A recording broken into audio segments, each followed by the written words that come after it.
Mga ka K5 na diri karon sa may Purok Mabuhay, Barangay Poblasyon sa Lungsod Tuboso, naataron sa ilawom sa Smart Tower nga kining sulayan nato og bisita kung unsa ang sitwasyon nganong walay signal pila na kaadlaw and actually sa mga previous years no kada brownout, kada power interruptions diri sa Lungsod sa Tuboso, particularly diri sa Barangay Poblasyon, pag mo brown out automatic mo wala pod ang signal diri sa smart network.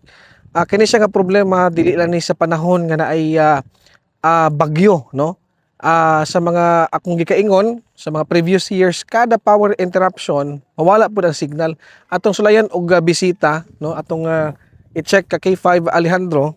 Kagahapon ning request ko og kining ning reklamo ko sa smart sa ilahang chat no, sa smart telecommunications. Ning reklamo ko kabahin sa nga walay signal and nagitagaan kog ticket kay matud pa sa smart sa ilang reply sa ko ongoing maintenance. Lantaon na to kung naabagid ka ga maintenance no. May udto so alas 12:24 sa udto karon, pitsa 13 sa bulan sa Nobyembre 2025. Atong i-check no. Ayo. Ayo.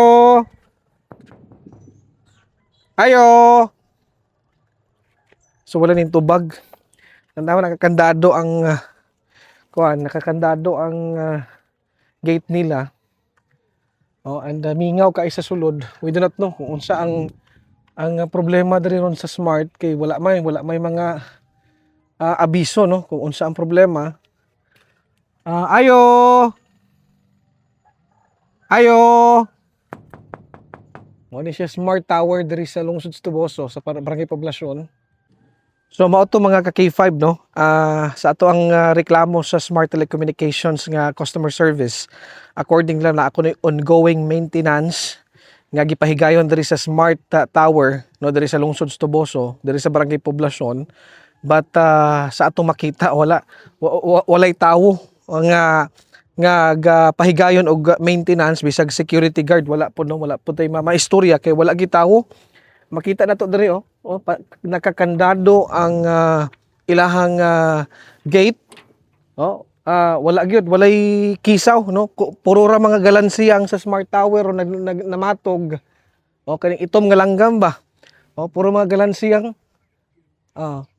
Mao na no, walay signal pila na kaadlaw. Atong tiyempo sa bagyo pod mismo, bagyong Tino, pagka brown out nawala pod ang smart. So mga pila pod og kaadlaw usa ning balik ang signal sa smart.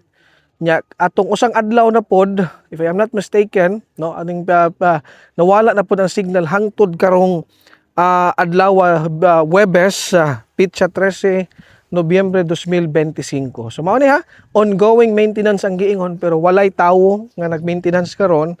So daghan kay mga kaigsuonan nato nga mga subscribers sa Smart diri sa Lungsod Tuboso nga grabing reklamo nga maupay pag-load nila nawala ng signal, dili magamit ang ilahang load.